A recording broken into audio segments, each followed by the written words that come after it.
نحمده ونصلي على رسوله الكريم أما بعد أعوذ بالله من الشيطان الرجيم بسم الله الرحمن الرحيم قد جعل الله لكل شيء قدرا صدق الله العظيم وبلغ رسوله النبي الكريم ونحن على ذلك من الشاهدين والشاكرين والحمد لله رب العالمين. اسلام کے ارکان یعنی پیلرز کا تذکرہ چل رہا تھا اور تقریباً 5 ارکان سے متعلق بات ہو چکی ہے. نمبر 1 اللہ پر ایمان لانا، نمبر 2 اللہ کے رسولوں پر ایمان لانا، نمبر 3 اللہ کی کتابوں پر ایمان لانا، اور نمبر 4 اللہ کے فرشتوں پر ایمان لانا، اور نمبر 5 آخرت پر ایمان لانا، جس کی تفصیل ذکر کی گئی تھی کہ فکر آخرت انقلاب عقیدہ ہے. جس دل میں یہ آخرت کی فکر پیدا ہو جاتی ہے وہ اس کی کایا پلٹ کر رکھ دیتی ہے. چھٹا اور آخری پیلر ہے تقدیر پر ایمان لانا. تقدیر پر بھی ایمان لانا ضروری، فرض، واجب ہے، اس کے بغیر کوئی چارہ کار نہیں. حدیث میں اللہ کے رسول صلی اللہ علیہ وسلم نے ارشاد فرمایا لا یؤمن عبد حتی یؤمن بالقدر خیرہ وشرہ. کوئی بندہ مومن ہو ہی نہیں سکتا جب تک کہ وہ اچھی بری تقدیر پر ایمان نہ لائے. اور آگے فرمایا جب تک کہ وہ یہ عقیدہ نہ رکھے کہ جو مصیبت اس کو پہنچی ہے وہ اس سے چھوٹ ہی نہیں سکتی، اور جو نعمت اس کو ملی ہے یا جو بھی چیز وہ جو نعمت اس کو نہیں ملی وہ تقدیر میں نہیں لکھی تھی تو اس کو ملنے والی تھی. تقدیر پر ایمان بنیادی ہے، ضروری ہے، فرض ہے، واجب. تقدیر کس کو کہتے ہیں؟ ڈکشنری میں تقدیر کے معنی آتے ہیں اندازہ لگانا، متعین کرنا. مثال سے سمجھاؤں، جیسے کوئی بلڈنگ بناتا ہے بلڈر تو پہلے ایک تخمینہ لگاتا ہے اتنے فلیٹ ہوں گے اور اس کا خرچہ اتنا آئے گا اور اتنا مینٹیننس اور اتنے میں بیچنا ہے، وہ پورے کیلکولیٹ کرتا ہے. یہ اس کو کہتے ہیں قدر. اور جب اس کو پھر اس کے مطابق وہ اس کو ایگزیکیوٹ کرتا ہے یعنی اس کو جاری کرتا ہے اس کو کہتے ہیں قضا.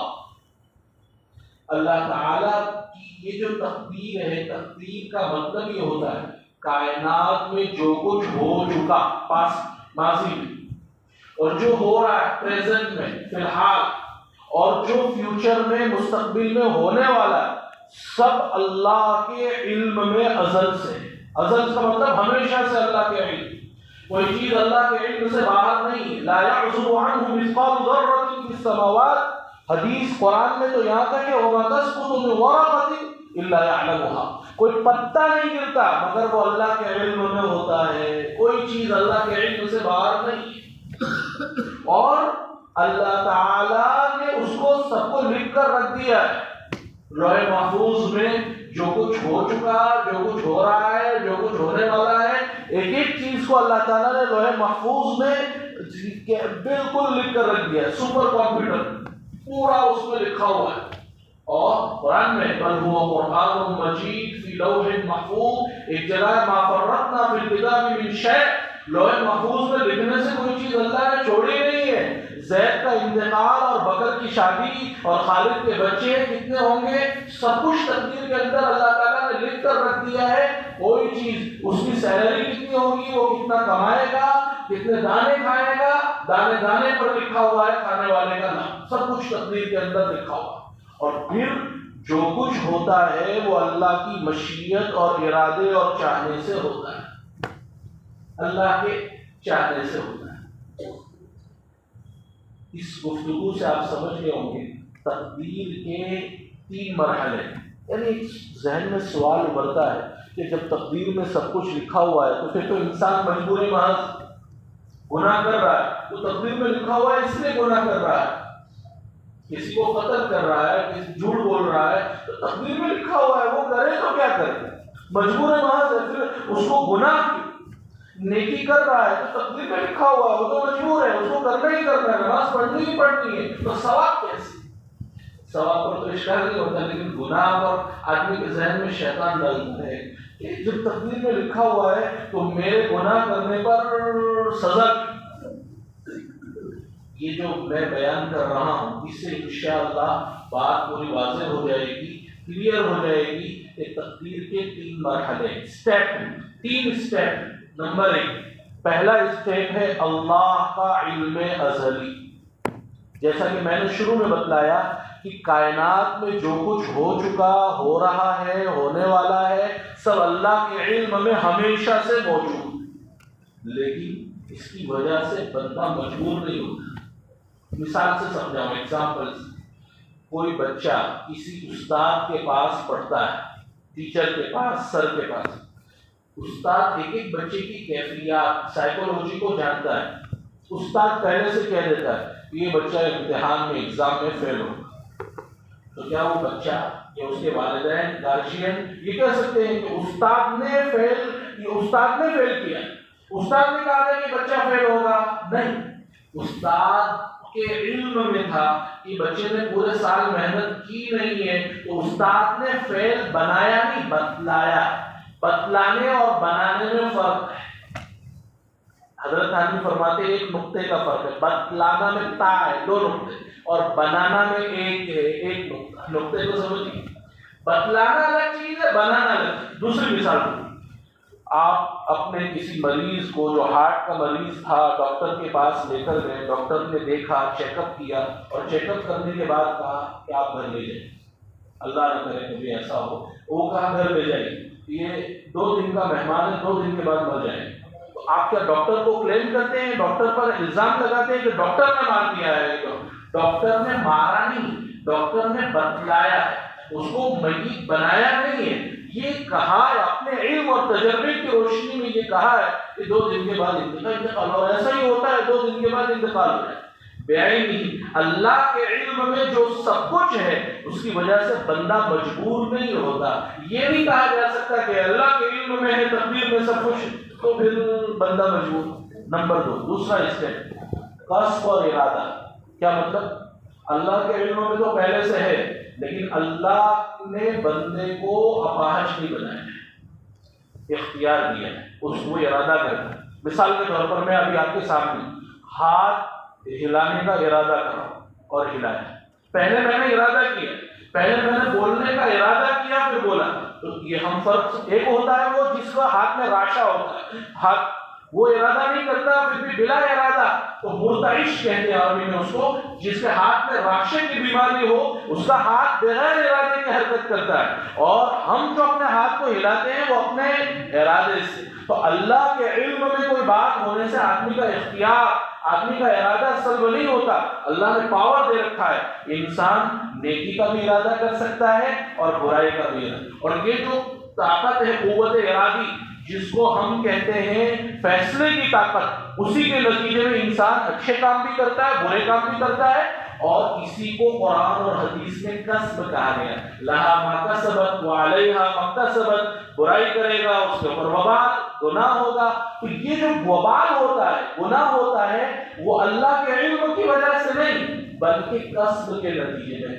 قوت ارادی کو غلط استعمال، آپ چاہتے تو پورا سال محنت کر سکتے تھے، لیکن آپ نے پورا سال محنت نہیں کیا، اس لیے آپ کو فیل کیا جا رہا ہے۔ فیل اس لیے نہیں کیا جا رہا ہے کہ استاد کے علم میں، فیل اس لیے کیا جا رہا ہے کہ پورے سال آپ محنت کر سکتے تھے لیکن آپ نے بک میں محنت نہیں کی۔ آپ ڈاکٹر نے جو آپ کو یہ قرار دیا کہ 2 دن کے بعد انتقال ہوگا، وہ اس لیے کہ آپ دوائیں نہیں لیتے، اب غذا استعمال نہیں کرتے تھے، تو کوتاہی آپ کی ہے جس کی وجہ سے ڈاکٹر نے تجربے کی روشنی میں کہہ دیا کہ 2 دن کے بعد انتقال ہو جائے۔ تیسرا اسٹیپ ہے مشیت الہی۔ کیا مطلب؟ بندہ کتنا بھی چاہے، ارادہ کر لے، لیکن جب تک اللہ نہ چاہے کچھ نہیں ہو سکتا۔ قرآن میں وَمَا تَشَاءُونَ إِلَّا أَن يَشَاءَ اللَّهُ، تم نہیں چاہ سکتے جب تک کہ اللہ نہ چاہے۔ حضرت علی رضی اللہ تعالیٰ عنہ اسی لیے تو فرماتے عرفت ربی بفسخ العزائم، میں نے اپنے پروردگار کو ارادوں کے پختہ ارادے کے ٹوٹ جانے سے پہلے، کیا مطلب ہمارا پختہ ارادہ ہوتا ہے کہ آج تہجد پڑھنی، لیکن آنکھ نہیں، کیوں؟ ہم نے تو چاہا تھا، ارادہ کیا تھا، لیکن کس کی مشیت نہیں ہوئی؟ اللہ کی۔ اسی کو حضرت جی بہت بلیغ انداز میں فرمایا کرتے تھے۔ حضرت جی فرماتے تھے ہمارا چاہنا طلب الوجود اور اللہ کا چاہنا وجود۔ کیا مطلب؟ ہم جب کوئی چیز چاہتے ہیں، ارادہ کرتے ہیں، تو اللہ سے مانگتے ہیں، اے اللہ میری شادی کروا دیجیے، اے اللہ میری روزی لگوا دیجیے، میری جاب لگوا دیجیے، اور اللہ کا چاہنا وجود، اللہ چاہیں گے تو بس وہ ہو جائے گی۔ انما قولنا لشیء اذا اردناه ان نقول له کن فیکون۔ اللہ تعالیٰ بس ارادہ کرنے کسی چیز کا، مشیت متعلق ہو جائے، وہ چیز وجود میں ہو جائے۔ غالباً یہ 3 اسٹیپ آپ کو سمجھ میں آگے ہوں گے۔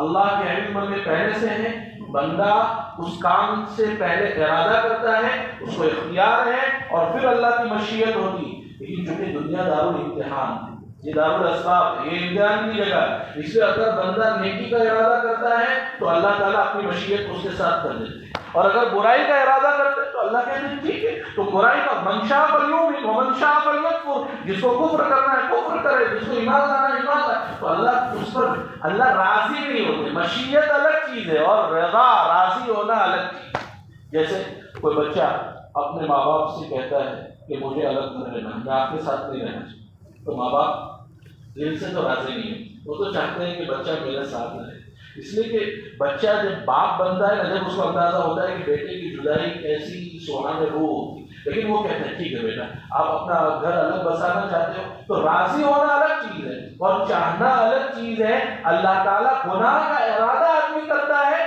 تو اللہ تعالیٰ گناہ وجود میں اس کے لے آتے ہیں، لیکن اللہ اس پر راضی نہیں ہوتے۔ کاش اللہ تعالیٰ ہمیں یہ بات سمجھنے کی توفیق عطا فرمائے۔ تقدیر کی پھر 2 قسمیں، ایک کو تقدیر مبرم بولتے ہیں اور ایک کو تقدیر معلق بولتے ہیں۔ تقدیر مبرم اور معلق کو تھوڑا سا سمجھا دوں۔ تقدیر مبرم کا مطلب یہ ہوتا ہے کہ تقدیر لوح محفوظ میں لکھا ہوا ہے کہ ایسا ہی ہوگا، مثلا زید کی عمر 60 سال کی ہوگی، بالکل حتمی لکھا ہوا ہے، کوئی کنڈیشن نہیں، کوئی شرط نہیں، تو پھر وہ ایسا ہی ہوگا، اس کے خلاف نہیں ہو سکتا۔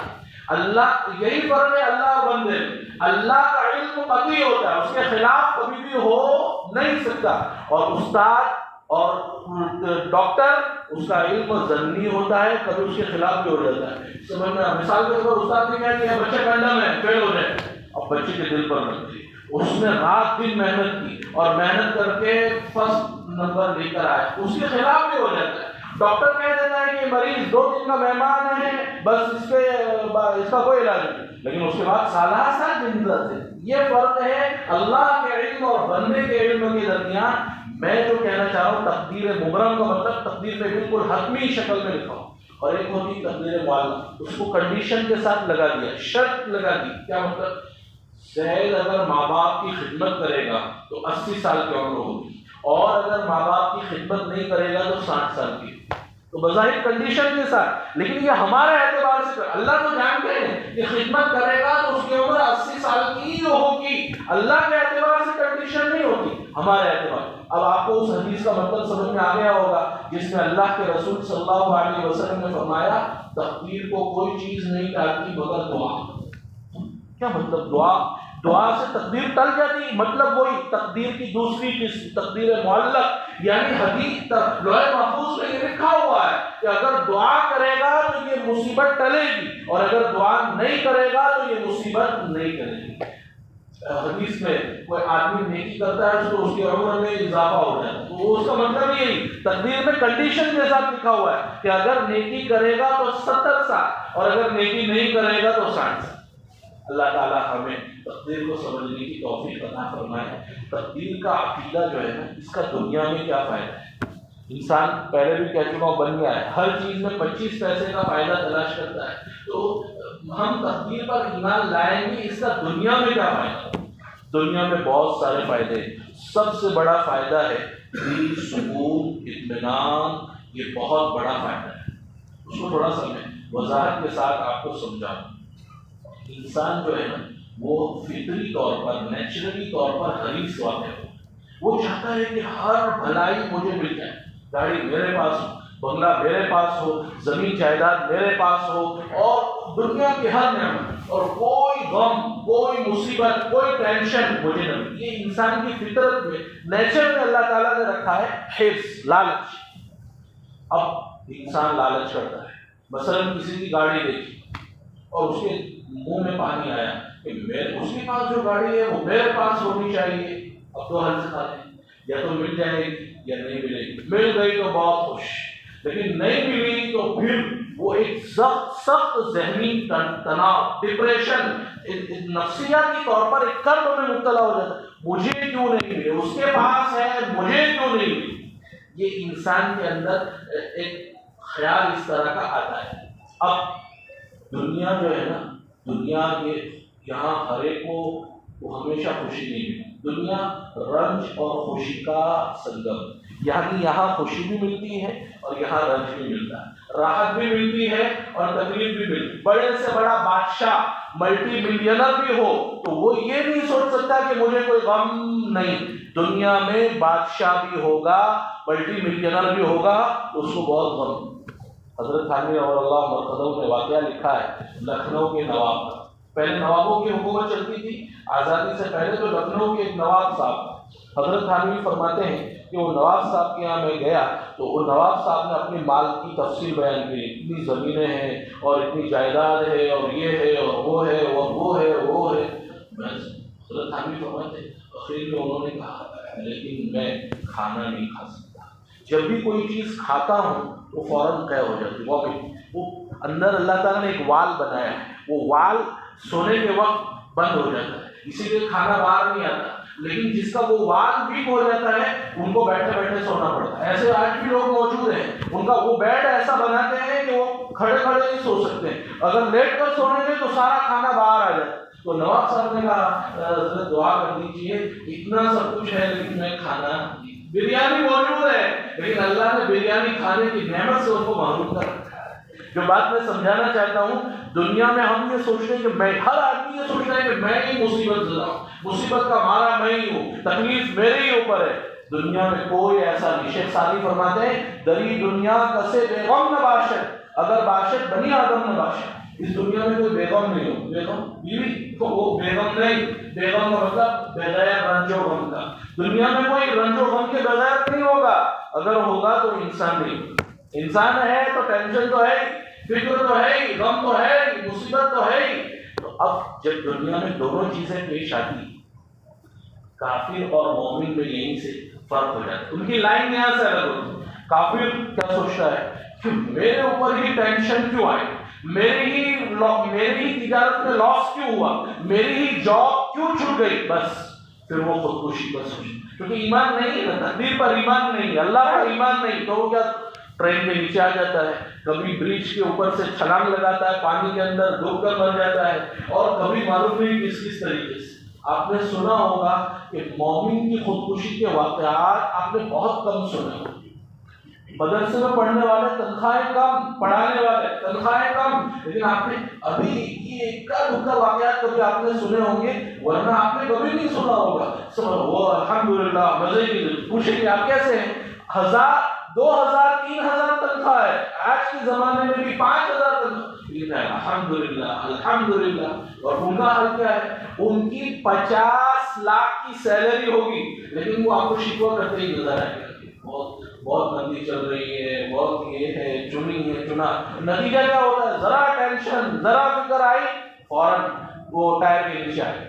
ایسے واقعات ہم سوسائڈ کر لیا اور خودکشی کر لی۔ تو مومن اور کافر کے درمیان جو امتیاز ہوتا ہے وہ کیا، مومن پر بڑی سے بڑی مصیبت آ جائے تو وہ کیا سوچتا ہے، مثلا گاڑی نئی ابھی فیکٹری سے، کمپنی سے نکال کر لایا، نہیں اور ایکسیڈنٹ ہو تو مومن کیا سوچتا ہے، مومن کیا سوچتا ہے کہ اللہ نے میری تقدیر میں یہی لکھا تھا تو یہی ہونا تھا، اے اللہ میں تیری تقدیر پر راضی۔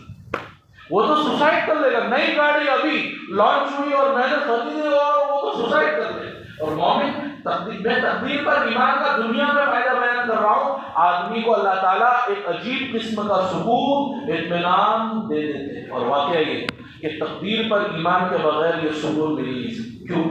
آپ کے بس میں ہے کہ آنے والی مصیبت کو ٹال سکیں؟ آپ کے بس میں ہے؟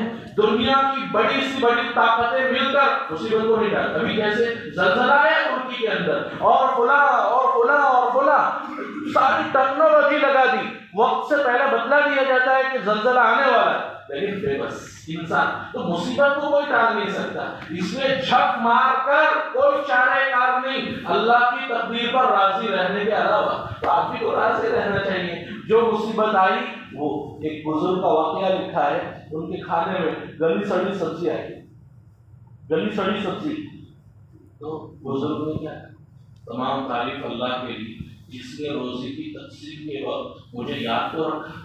ہو سکتا ہے کسی کو یہ گلی سڑی سبزی بھی نہ ملی ہو، یہ فرق ہوتا ہے ہمارے اور اہل اللہ کے درمیان۔ ہم تو شکوہ شروع کر دیتے ہیں، وہ گلی سڑی، وہ بریانی کھا رہا ہے، وہ مرغ مدن کھا رہا ہے، اور مجھے گلی سڑی سبزی ملی۔ اللہ کے واسطے دوستو یہ بہت بری چیز ہے، اللہ تعالیٰ ہماری حفاظت فرمائے۔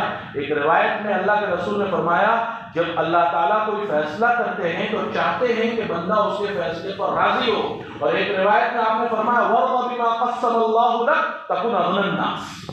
سب سے بڑا مالدار بننے کا نسخہ اللہ کے رسول نے بتلایا، ملٹی ملینئر ہونا نہیں، تم اللہ کی تقدیر پر راضی ہو جاؤ، فیصلے پر راضی، تم دنیا میں سب سے زیادہ مستغنی اور تم دنیا میں سب سے زیادہ مالدار ہو۔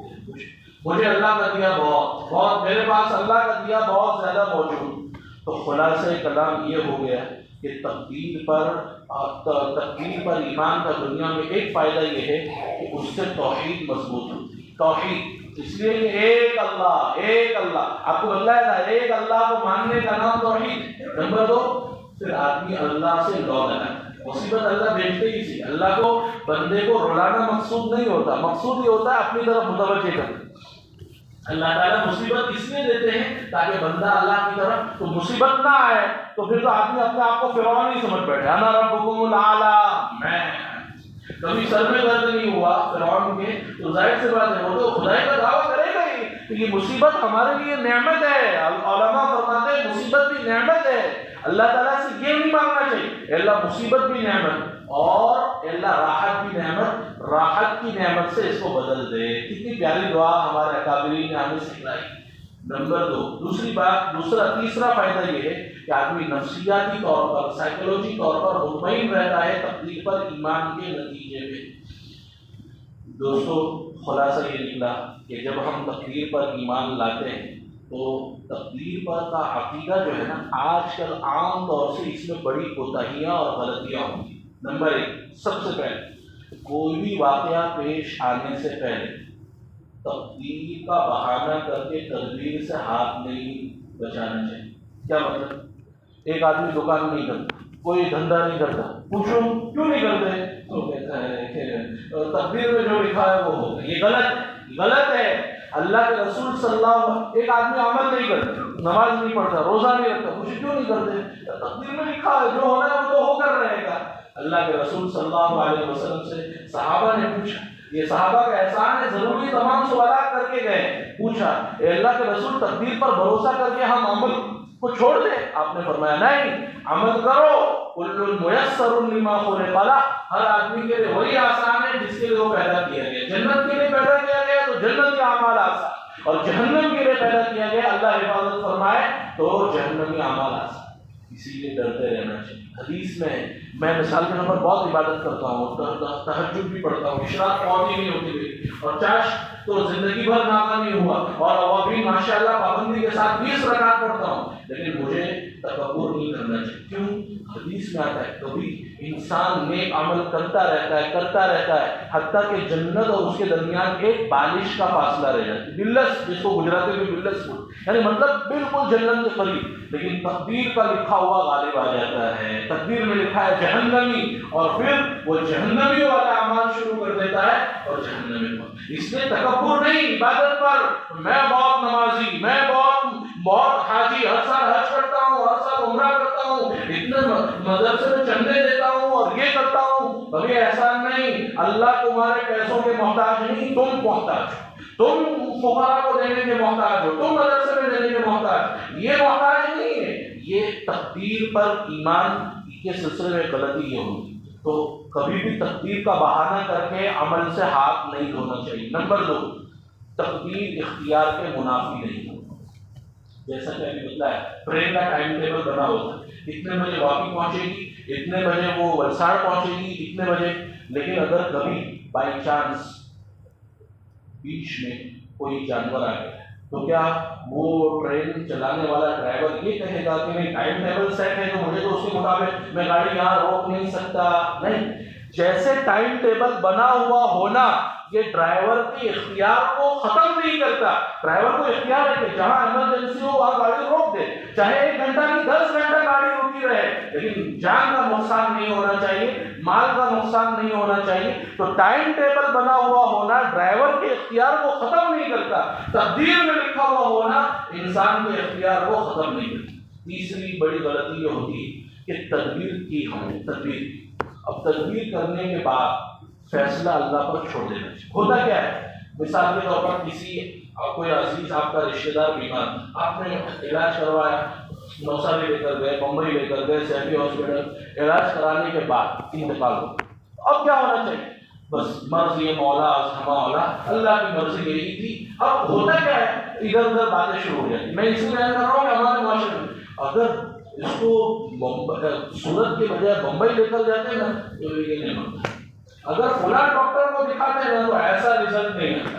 اگر حدیث میں اس سے منع کیا گیا، اللہ کے رسول صلی اللہ علیہ وسلم نے فرمایا یہ مت کہو اگر ایسا کرتا تو ایسا ہو جاتا، اگر ایسا نہ کرتا تو ایسا نہ ہوتا۔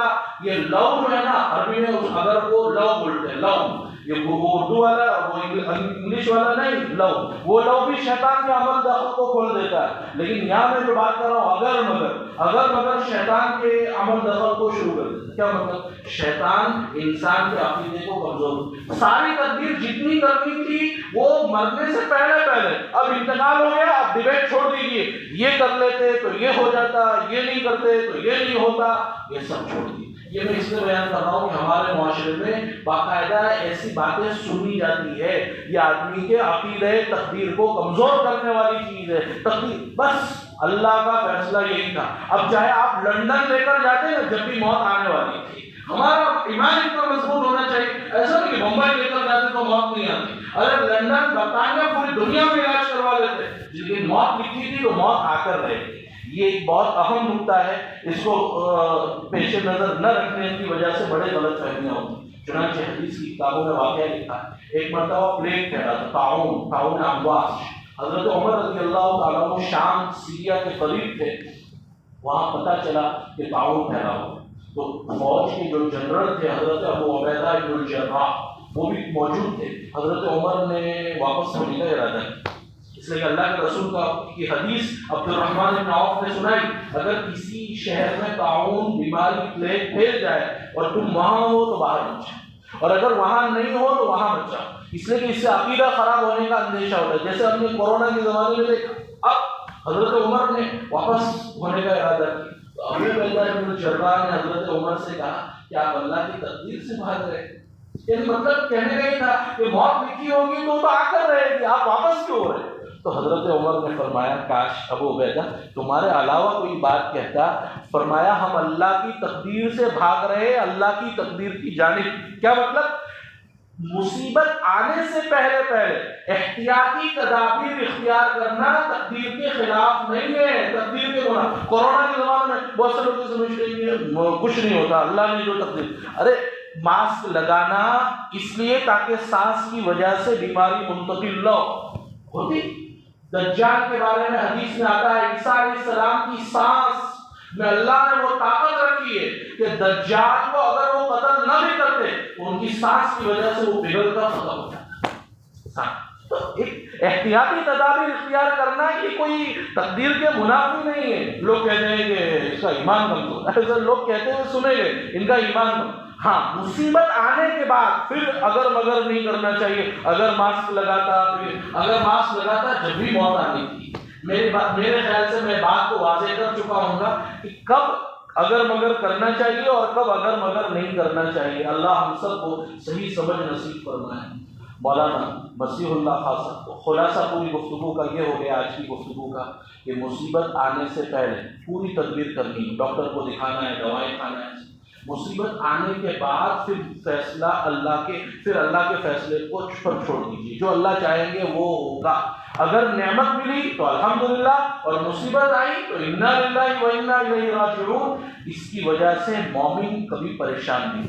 اسی لیے مولانا مسیح اللہ خان صاحب جلال آبادی نور اللہ مرقدہ کا بہت عجیب ملفوظ، جس کا اللہ سے تعلق اس کا پریشانی سے کیا تعلق ہے؟ کیا جملہ فرمایا؟ جس کا اللہ سے تعلق اس کا پریشانی سے کیا مطلب؟ اللہ والوں کو بھی پریشانیاں آتی ہے، مصیبت آتی ہے، لیکن وہ مصیبت آنے کے باوجود پریشان نہیں ہوتے۔ مصیبت آتی ہے، ان کے گھر میں بھی بچہ بیمار ہوتا ہے، ان کا عزیز بھی انتقال کرتا ہے، لیکن وہ پریشان نہیں ہوتے۔ خود اللہ کے رسول صلی اللہ علیہ وسلم کے صاحبزادے کا انتقال ہو رہا ہے، آپ کے سامنے انتقال ہو رہا ہے، تو آپ فرما رہے ہیں ان العین لتدمع، آنکھیں آنسو بہا رہی ہیں، والقلب یحزن، دل غمگین ہے، لیکن زبان سے ہم نہیں کہیں گے مگر وہی جس سے اللہ راضی ہوتا ہے۔ اب میرے خیال سے آپ بات سمجھ گئے ہوں گے، مصیبت آنے پر رونا یہ بھی تقدیر پر ایمان کے منافی نہیں ہے۔ اب بھائی انسان ہے، دل ہے، پتھر کی سل تھوڑی ہے، رونا تو آئے گا۔ عزیز کا انتقال ہوا ہے، باپ بیمار ہے، آئی سی یو میں ہے، رونا ہے۔ رونا تقدیر کے منافی نہیں، ہاں شکوے کرنا زبان سے، کیا مثلا یہ کہنا کہ اللہ کو میں ہی ملا تھا، میرے اوپر مصیبت، یہ تقدیر کے منافی ہے۔ کاش اللہ ہمیں تقدیر پر راضی رہنے والا بنائے۔ زنین مصری رحمۃ اللہ علیہ کے بارے میں لکھا ہے کہ ایک مرتبہ کسی نے پوچھا کیسے ہو، کیا حال ہے، حضرت نے پوچھا کیسے ہیں، تو انہوں نے بڑا عجیب جواب دیا، اور میں تو بہت مزے سے، تو میرے مزے کی کیا پوچھنی، کائنات کا کوئی واقعہ میری مرضی کے خلاف نہیں ہوگا، کچھ بھی ہوتا ہے وہ میری مرضی کے خلاف۔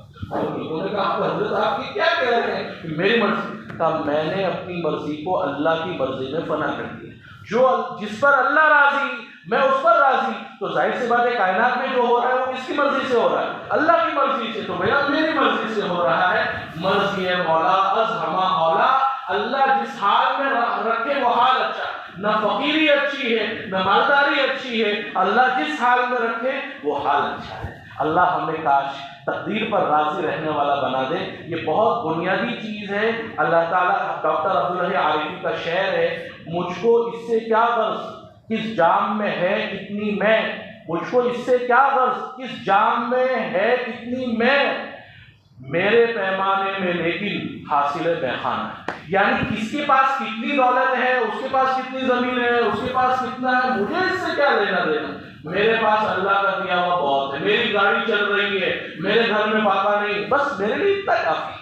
کاش یہ تقدیر پر یہ رضا ہمیں نصیب ہو جائے دوستو، واقعہ یہ ہے سارے ٹینشن سے نجات ہو جائے گی۔ یہ ٹینشن کیوں ہوتا ہے؟ اس کے پاس ہے میرے پاس کیوں نہیں، اس کے پاس ہے میرے پاس کیوں نہیں۔ اللہ تعالیٰ ہمیں تقدیر پر راضی رہنے والا بنائے۔ اور ایک اور بات، تکلیف اس کا یہ مطلب نہیں کہ تقدیر پر راضی رہنے کا مطلب اللہ سے تکلیف مانگنا ہے، اے اللہ مجھ پر ساری مصیبت نازل کر، یہ تو بہادری دکھانا ہے۔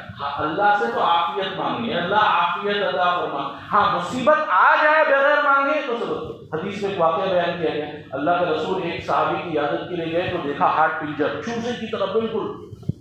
آپ نے پوچھا تم کیا مانگتے ہو؟ تو میں اللہ سے مانگتا ہوں اللہ آخرت میں جتنی سزا دینی ہے دنیا میں دے دے، اے اللہ جتنی سزا آخرت میں دینی دنیا میں دے۔ آپ نے فرمایا اللہ سے عافیت مانگو، پھر مصیبت آ جائے تو صبر کرو۔ غالباً بات سمجھ میں آ رہی ہوگی۔ ایک آخری بات سنا کر اپنی بات ختم کروں گا۔ تقدیر کے بارے میں زیادہ ڈیبیٹ نہیں کرنی چاہیے، بحث بعض لوگ بحثو ہوتے ہیں، وہ کھڑے ہو جائیں، وہ دو آدمی کھڑے ہو گئے بحث شروع کر دیں تقدیر کے بارے، زیادہ بحث نہیں کرنا چاہیے۔ حدیث میں ایک مرتبہ حضرت ابو ہریرہ کہتے ہیں ہم مسجد نبوی میں بیٹھ کے تقدیر کے بارے میں ڈیبیٹ کر رہے ہیں، اللہ کے رسول تشریف لائے، بحث و مباحثہ کر رہے تھے، آپ صلی اللہ علیہ وسلم اتنے غصے ہو گئے کہ آپ کے چہرے پر ایسا لگ رہا تھا انگور کے دانے کسی نے نچوڑ دیے، یعنی چہرہ بالکل لال ہو، اور آپ نے فرمایا کہ تم کو اسی میں پیدا کیا گیا ہے، تم کو اسی کے بارے میں حکم دیا گیا ہے کہ تقدیر کے بارے میں بحث و مباحثہ کرو۔ حضرت عائشہ فرماتی اللہ کے رسول صلی اللہ علیہ وسلم نے فرمایا جس نے تقدیر کے بارے میں بغیر بلا فائدہ سوالات کی، بے جا بحث ڈبیٹ کی، کل قیامت کے دن اس کی پوچھ سے پوچھگچھ کی جائے گی، اور جس نے نہیں کی اس سے پوچھگچھ نہیں ہوگی۔ حضرت علی رضی اللہ تعالیٰ عنہ سے کسی نے پوچھا تقدیر کے بارے میں تو فرمایا سر اللہ خفیہ، یہ ایک راز، یہ راز آخرت میں بولے گا، دنیا میں نہیں۔ فلا تفتشوا، اس کو کھولنے کی کوشش مت کرو۔ بحر عمیق، بہت گہرا سمندر ہے، دلدل، اگر تم نے قدم رکھا تو دھستے چلے جاؤ گے۔ فلا تلجوا، اس میں طریق مظلم، انتہائی تاریک راستہ ہے۔ فلا تسلوا، امام طحاوی نے عقیدۃ الطحاوی میں عقیدہ بیان کیا ہے، اصلہ سر، یہ اللہ کا راز ہے، اس لیے اس میں بہت زیادہ ڈیپ میں نہ جانا چاہیے، بس ہمیں سمجھ میں آئے یا نہ آئے۔ جیسے جنت ہم نے دیکھی نہیں لیکن ایمان رکھتے ہیں کہ نہیں، ایمان مل گئے تو عقیدہ تقدیر سمجھ میں آئے یا نہیں، لیکن ہم ایمان رکھتے ہیں۔ اللہ ہمیں عقیدہ تقدیر کے فوائد سے مالا مال فرمائے اور ہمارے عقیدے کو مضبوط فرمائے، اور رضا بالقضاء، تقدیر پر راضی رہنے کی اللہ ہم سب کو ہمیشہ توفیق عطا فرمائے۔ وآخر دعوانا الحمدللہ۔